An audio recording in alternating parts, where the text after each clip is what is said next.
I don't think that the data centers as we know them are going to go extinct. I think they will be around.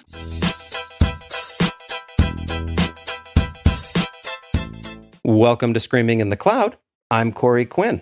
Once upon a time, I was a grumpy Unix systems administrator because it's not like there's a second kind of Unix systems administrator. Then I decided it was time to get better at the networking piece, so I got a CCNA one year.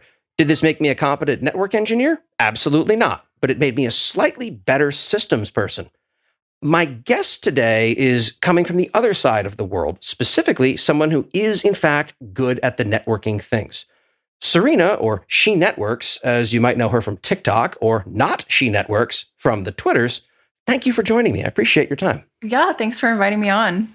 This episode is sponsored in part by my day job, the Duckbill Group.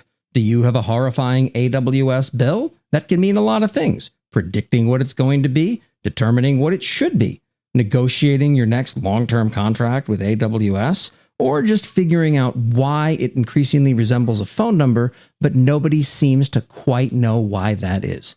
To learn more, visit duckbillgroup.com. Remember, you can't duck the duckbill bill. And my CEO informs me that is absolutely not our slogan. So at a very high level, you are a network engineer, and you specialize in data center compute and virtualization, which is fun because I remember doing a lot of that once upon a time before I went basically all in on cloud consulting and then sort of forgot that data centers existed. That's still a thing? That's still going well, and there are computers out there that don't belong to one of the three biggest tech companies in the world? Yeah, shockingly, there's still a ton of data centers out there, still a lot of private hosting, and a lot of the environments that we see are mixed environment. They will have some cloud, some on-prem, but yes, data centers are still relevant.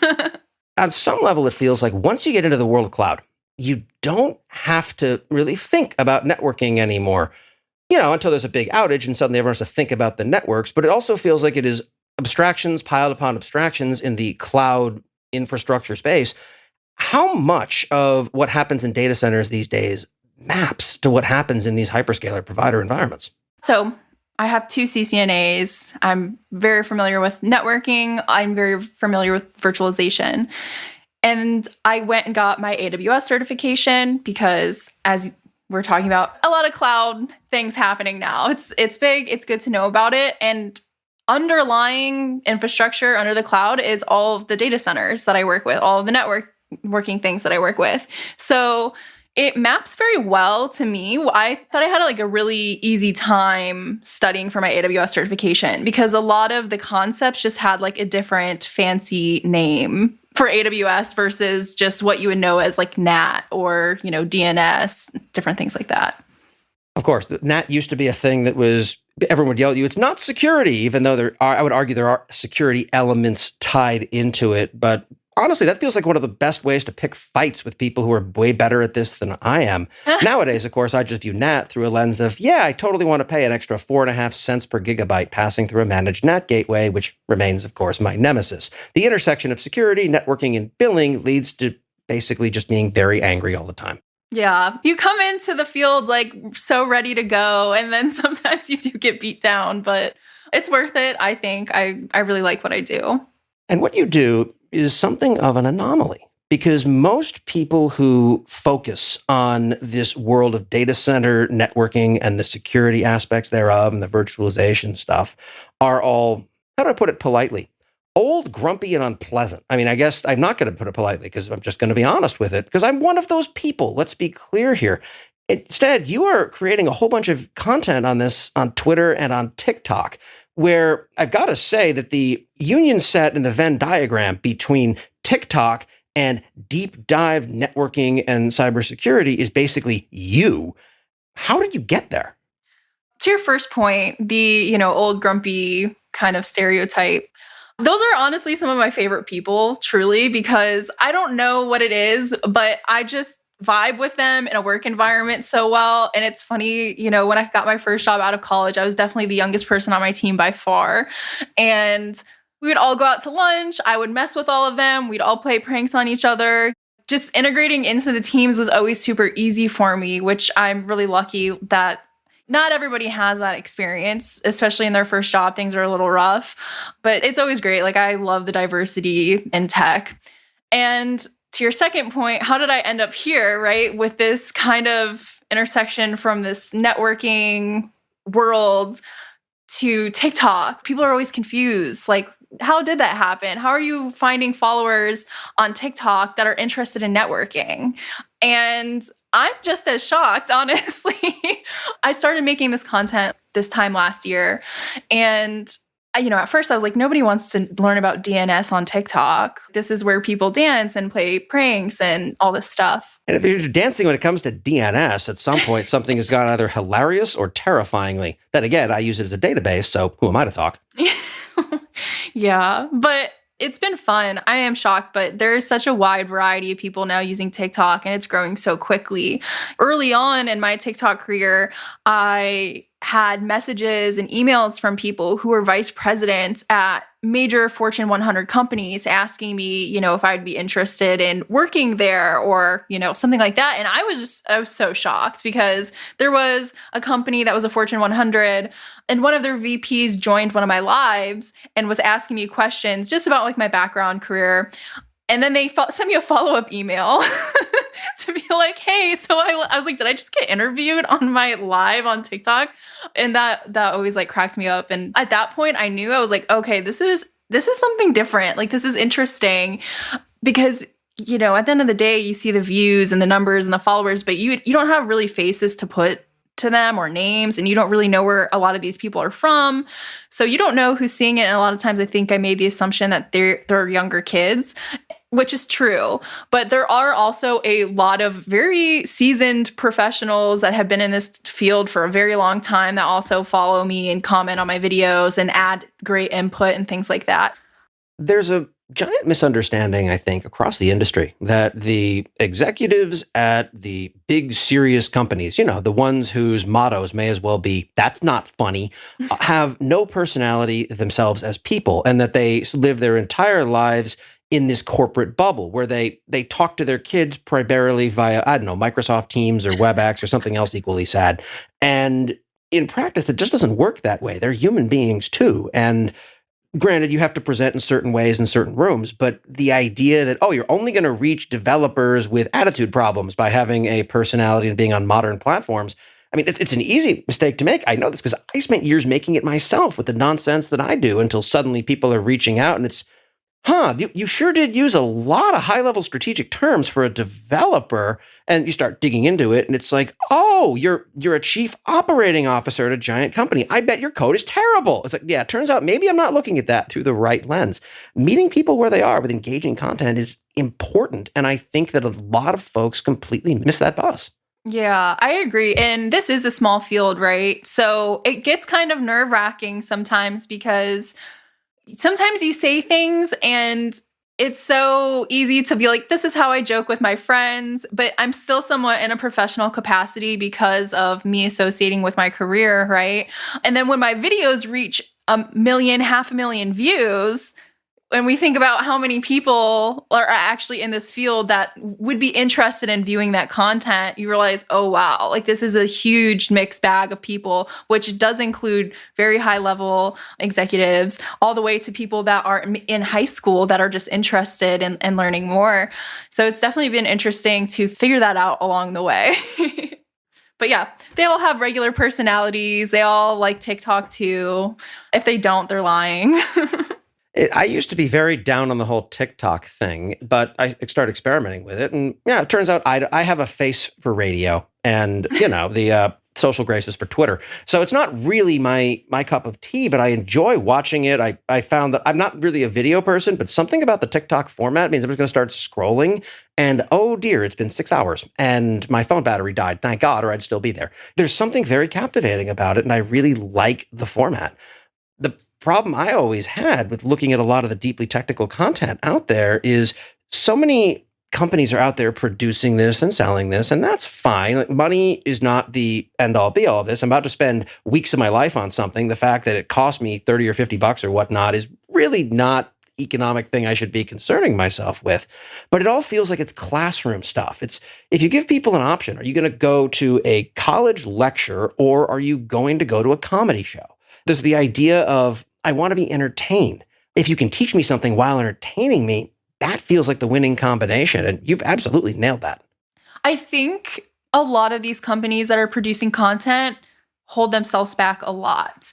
And that is why they're not successful, right? Because there's so many stipulations and there's teams of people and boardrooms of approvals and all of these things. And me, all I'm doing, I record all my TikToks on my iPhone and I just use in-app editing. I spend a lot of time kind of researching, right? Maybe I will experiment with different formats, but the best format that's worked for me is just being authentic, kind of not having that corporate vibe, right? And also not really expecting anything in return. So a lot of times corporations are putting out content because they obviously want to drive traffic to their websites and different things like that. But the companies that do the best are the ones that are just putting out content for free and really not necessarily expecting anything in return.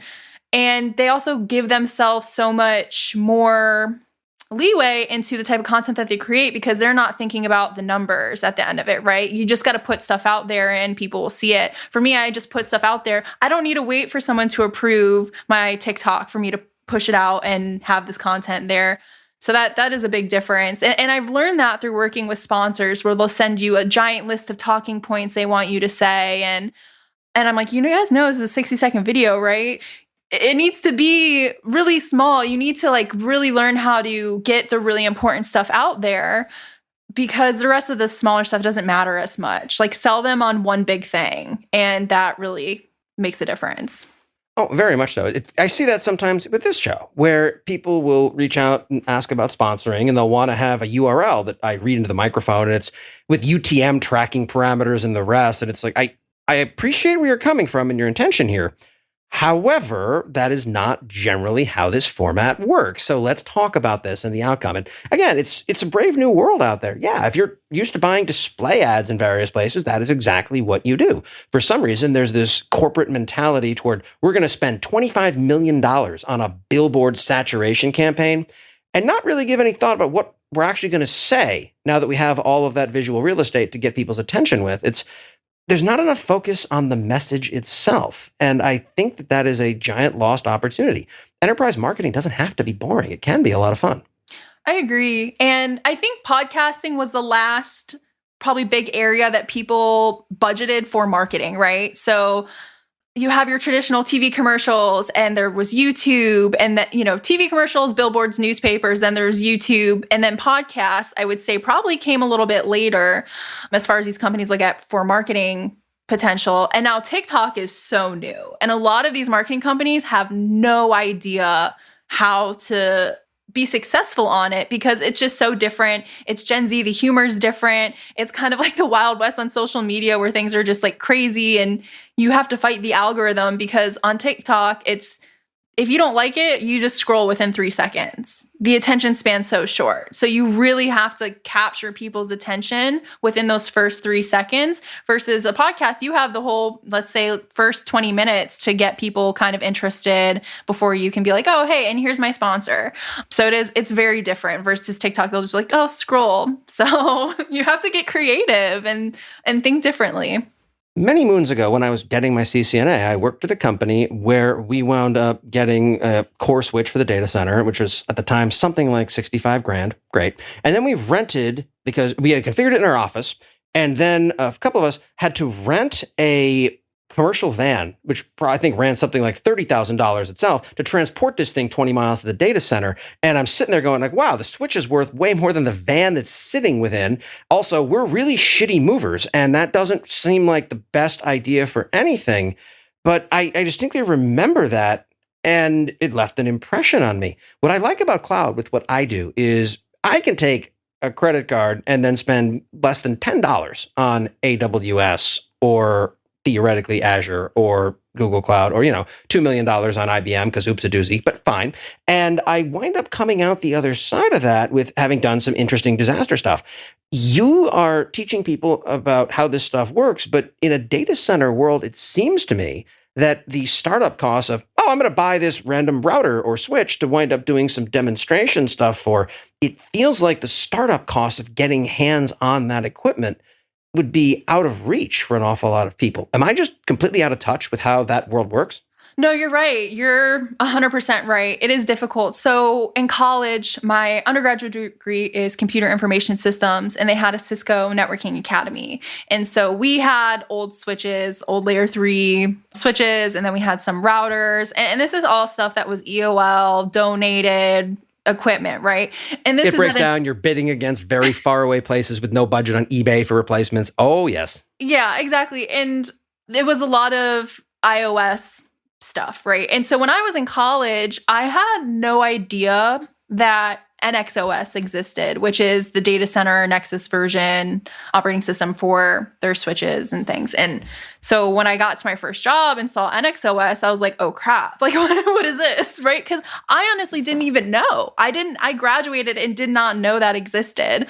And I didn't know a lot of the stuff that I was working on at my first job existed. And I really had to rely on kind of the fundamentals. And they are transferable, right? That's why it's good to kind of get into I know what these routing protocols are. I know layer 2. I know this cabling. So let me just learn these command differences and things like that. And once you get into a production environment in general, out of a lab, it hits the fan. Everything you feel like you've learned is gone almost because there's so many layers. And now all of a sudden you have these firewalls when before you were just trying to get your routing neighborships to establish. And you weren't worried about rules on a firewall somewhere. And by the way, in this environment, that link that you're working on goes down. Every minute it's down. Here is the number of commas in the amount of money that we're losing. And yes, that's a plural. It's okay. So I guess I'm going to double check everything I run first. It's that caution that gives people a bit of credence there. You don't have to do these things in a more or less cowboy style in these environments. At least not for very long. Because you can break individual servers, that's fine. But if you break the network, suddenly you may as well not have the computers.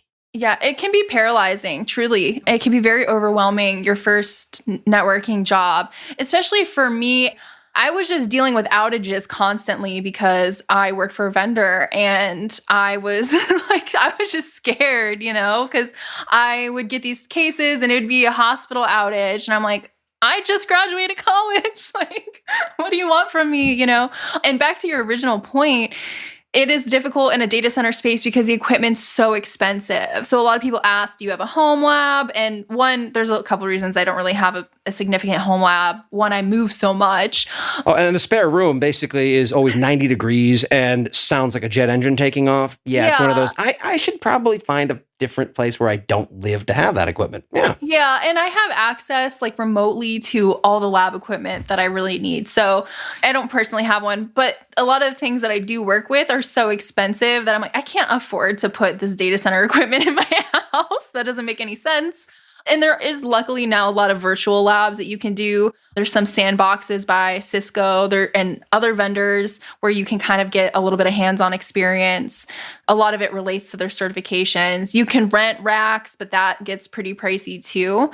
So it is difficult. And sometimes that's why a lot of these jobs, I think I have a lot of people who are looking for entry-level work. And it's hard to get into specifically a data center space. And aside from racking, stacking, working in a data center, maybe a NOC, if you want to get into the actual, I'm configuring Nexus switches, I'm configuring, Palo Alto firewalls, it can be difficult because it's hard to get to that point. There's not a clear path. What is the entry path these days? I entered tech by working on a help desk. And those aren't really the jobs that they once were in a lot of different ways. So I've stopped talking to entry-level folks with the position of, this is what you should do because it's what I did. It turns into okay, boomer, great job. Tell me a little bit more, though, about what the Great War was like first. No, we aren't going to go down that path. It's just, I don't know what the entry-level point is for someone who's legitimately interested in these things these days. Nobody does. It's crazy. And you're right, the okay, boomer thing. See, Networking was one of those things that just got pushed onto people in just a general IT department, right? So that's when everything was like, okay, we need to get on the internet. So, hey, you handle some of the computer stuff. It's your job now. Good luck, figure it out. And so people started doing that and they kind of just got pushed into it. And then as the internet grew, as our capabilities grew, then the job became like a little bit more specialized. And now we have, dedicated network engineers, we have people running data centers. But that's not necessarily a viable path now for people just because there's so much to it now. There's cloud, there's security risks, there's data center, wireless, phone. I mean, you can be an engineer just for phones, right?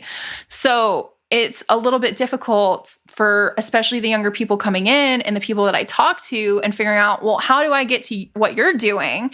And the way that I did it is I went and got a 4-year degree and then joined a new college graduate program at a Fortune 100 company, which is a great path. I highly recommend it to anybody that can do it, but it's also not available for everybody, right? Because not everybody has the means to get a 4-year education, nor do you necessarily need one to do what I do.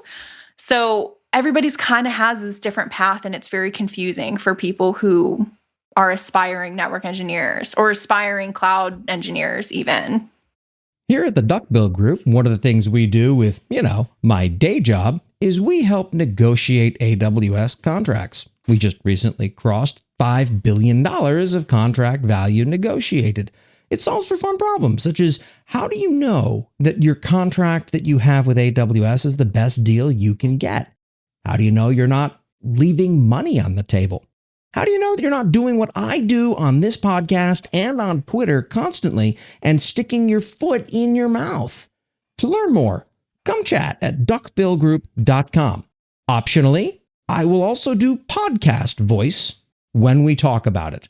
Again, that's duckbillgroup.com. The narrative the cloud companies have been pushing for a while, and I'm in that space deeply enough that I haven't really thought to go super deep into questioning this, is that, well, the future is all cloud. The data center is basically this legacy thing that the tide is slowly eroding in the fullness of time because everything will one day be cloud. Do you think that's accurate?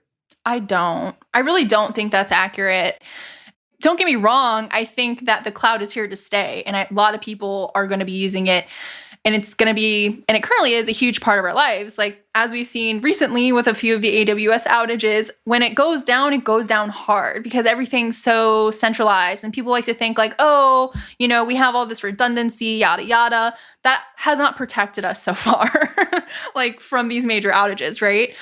And a lot of places that I see, especially when you're looking at public sector, is a hybrid where you do have data center on-prem and you have cloud. And I think that personally is the best way to go unless you're, maybe you're a fast growing startup in AWS or Azure makes a lot of sense to you.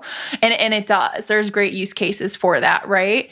But there, not only aside from the whole cloud shift, there's another shift of, making our data centers eco-friendly too, and workload optimization. So maybe the price point that you're looking for, what's going to save your business the most money, is doing that hybrid. So I'm going to store a lot of my private documents on site. I'm going to have this as a backup disaster recovery, but we're also going to operate in the cloud. I don't think that the data centers as we know them are going to go extinct. I think they will be around. Well, AWS finally made their outposts, the smaller ones, read as servers that run AWS services in your facility, available a year after announcing them. And I looked at it, it's like, oh, wow, these things are $600 a month, which is not nothing, but certainly something I could afford to wind up exploring and doing some content in. But okay, first, it's a 3-year commitment, so that's 20 grand or so. Okay, not ideal, but fine. That would effectively almost double my AWS bill. But that's not the hardest part because, and to get one of these, you have to have enterprise support. And when I pointed this out to some Amazonian friends, their response was, well, what's the problem on this? Yeah, enterprise support starts at $15,000 a month minimum. And that means that people aren't going to pick these up to do proof of concept work. They're going to do it when they already have a significant infrastructure out there. And I think that's leaving an awful lot of money on the table by making people jump through sales hoops and getting proof of concept credits and doing all the other stuff for this. It's just ship me a box for a few weeks and let me kick the tires on it in my environment and see if it works or doesn't work. Worst case, I'll ship it back to you. Worst case, I lose the thing and then you charge me whatever it costs to replace this. But it still feels like they are really doing the whole, oh, it's only big legacy companies that have on-premises stuff. I don't like that narrative. I don't either. And I honestly think it's a bad idea, right? Because if you do put all of your eggs in the AWS basket and they have all the power, that's not going to give us a lot of bargaining, right? That's not going to give people a lot of, because they'll know. They know how hard it is to get off of AWS at that point. They know it's costly. It takes manpower. It takes knowledge, right? And I think that it is in people's best interest to kind of have that mixed environment.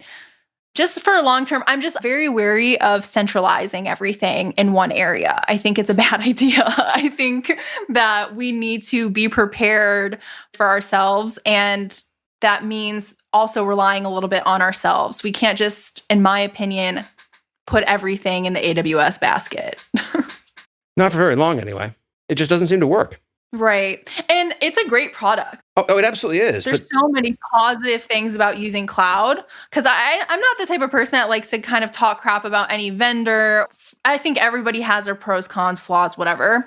It's really about what works best for your environment. And that's part of being a network engineer or a network architect, is evaluating your environment and figuring out what is going to be the best for you, right? There's no one size fits all, unfortunately. Yeah, and AWS is uniformly excellent. Let's be very clear. Okay, maybe not uniformly. Some services are significantly better than others.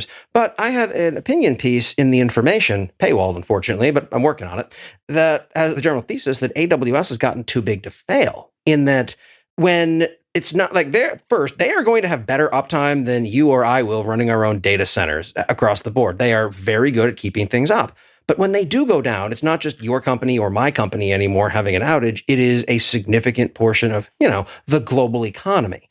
And that is an awful lot of systemic concentrated risk. I'm not suggesting they did anything wrong as far as how they sold these things, though some people will want to argue with that. But it's like, what does this mean? Are we ready to reckon with that as a society? That whenever US East 1 has a bad day, so does the stock market? Is that something we're really prepared to accept or wrangle with? Or worse than that, there are life-critical services now. Does that mean that we're going to accept there is some number of people who will die when there's an outage of a data center? And that's new territory for me. I have not worked in environments where it was life or death consequential, at least not directly. Yeah, I have. So I have definitely worked in those environments, right? And it's very scary, and especially when it's outside of your control. So if you are relying or just waiting on AWS to get back up, you don't have the control to get in there and start fixing things yourself, which is my instinct, right? Like, I immediately want to get hands-on. I put my troubleshooting hat on, like, let's figure this out. Let me look through logs. Let me do this. And you don't have that option with AWS. When it's a significant outage that's impacting multiple people, it's not some configuration internally to you, right? And that's scary. It's a scary place to be. And I think that we need to really consider the cascading effects that will happen, which a lot of these outages are kind of starting to show us, right? And luckily, there hasn't been anything major catastrophic, but we do need to really consider life when we're talking about, hospitals, 911 systems, all of these critical infrastructures that are going to be cloud managed and out of our control and centralized. So you lose one 911 system. Okay, well, you can do a backup, right? You might be able to route all your calls to the city over because their 911 systems are up and running. Well, what if theirs are out now too? Because you're both hosted on AWS. Or we're going to diversify and we're going to have this other one on a different cloud provider. That's great, but there's a critical third-party dependency that's right back to the thing you're trying to avoid, and there you go again. Yep, and that's dependency hell, right? Oh yeah, and I don't know how we get away from that. Like, we don't want everyone writing all their own stuff from scratch, like starting with assembly, move up the stack, but here we are. Right, and it's funny because these AWS outages specifically affect or cloud outages, right? I feel like I'm picking on them. I'm not trying to, sorry, AWS, but don't come for me. But, explaining to my mom why her Ring doorbell's not working and her Roomba stopped working when that outage happened, right? She's like, why is this not, I won't connect. Like, I don't understand. She's like, what's AWS? And then to tell my mom that the the company that she buys her socks from, like that she goes online and like buys on Amazon, is the company that also is hosting her Roomba, services, her Ring services. It's so interesting to have those conversations. And a lot of people who aren't in our field don't understand that. They don't understand cloud. They don't understand on-prem versus, hosted by a third party. So it's interesting to watch that kind of unfold now because it's very new. It's very new territory. I have one last question before we wind up calling it an episode. It is remarkably clear in talking to you that you are in no way, shape, or form junior. You are not a beginner. You know exactly how this stuff works in significant depth. Your content that you put out is aimed at beginners.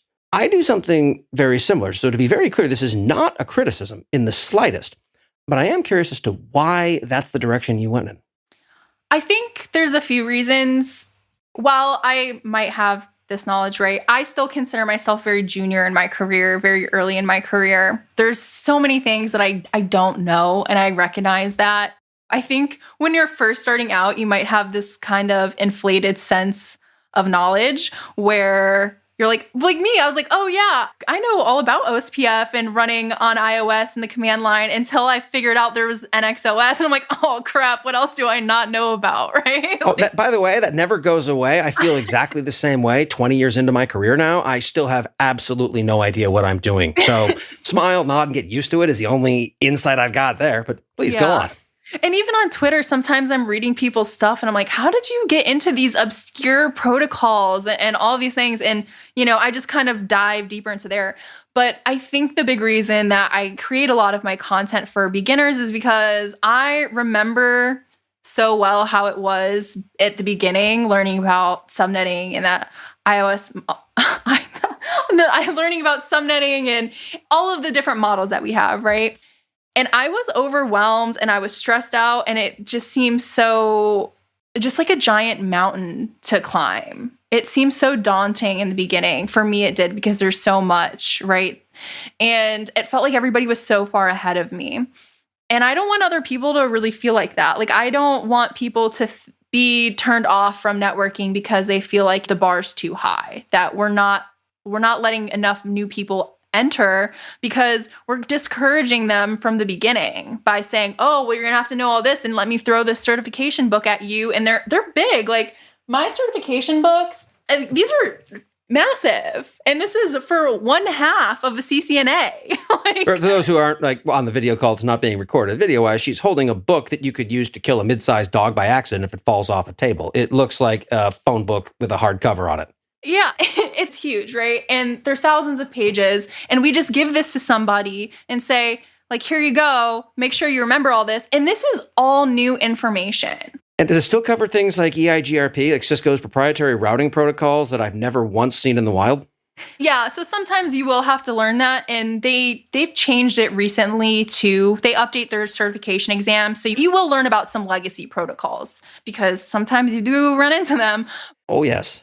That's when I have the good sense to pay professionals who know what they're doing. Yeah, exactly. So yeah, you do run into those sometimes, but it feels so daunting for new people, and I totally recognize that. And by nature of TikTok, especially when I first started making content, I assumed that most of the people on there are going to be people who are younger, who are interested in this career. And as you know, in tech in general, especially networking, security, cloud, there's a massive shortage of people. And how are we solving that, right? And my contribution to helping solve that is by getting people interested. And now I have people that DM me and say, I passed my Network Plus, or I just took the CCNA, or this has been helping me with my class so much. And that is like, okay, this is great. Like, that's exactly what I want. I want to help the pipeline. I want to get more people interested and help a diverse group of people get interested in tech and say, hey, like, this is, where I came from and I did it. You can do it. Let's do it together type situation. I really want to thank you for being so generous with your time. If people want to learn more, as they absolutely should, where can they find you? I am on TikTok as She Networks. I am on Twitter as Not She Networks because somebody else. That is very confusing. I know. Well, my initial thing was like, I didn't really use Twitter that much. And I would just like, I kind of use it as like a back channel to my TikTok, right? Where I would just like, hey, I'm going to go live or do this. And then my Twitter kind of got a little out of control and out of my hands. And so It does that sometimes. yeah, I had no idea there would be so much interest, and it surprises me every day. So it's exciting, though. I really love all the people that I've met, and I feel like I fit in, and I've met so many good friends that it's been great. But yeah, so not She Networks on Twitter because somebody had She Networks and it was a joke. And so if you want to find me there, you could also find me there. And we will, of course, put links to that in the show notes. Thank you so much for taking the time to speak with me today. I really do appreciate it. Thank you for having me. This has been great. Serena, also known as She Networks, networking content creator to the stars. I'm cloud economist Corey Quinn, and this is Screaming in the Cloud. If you've enjoyed this podcast, please leave a 5-star review on your podcast platform of choice. Whereas if you've hated this podcast, please leave a 5-star review on your podcast platform of choice, and then a long, angry, rambling comment about how the network isn't that important that you're then not going to be able to submit because the network isn't working.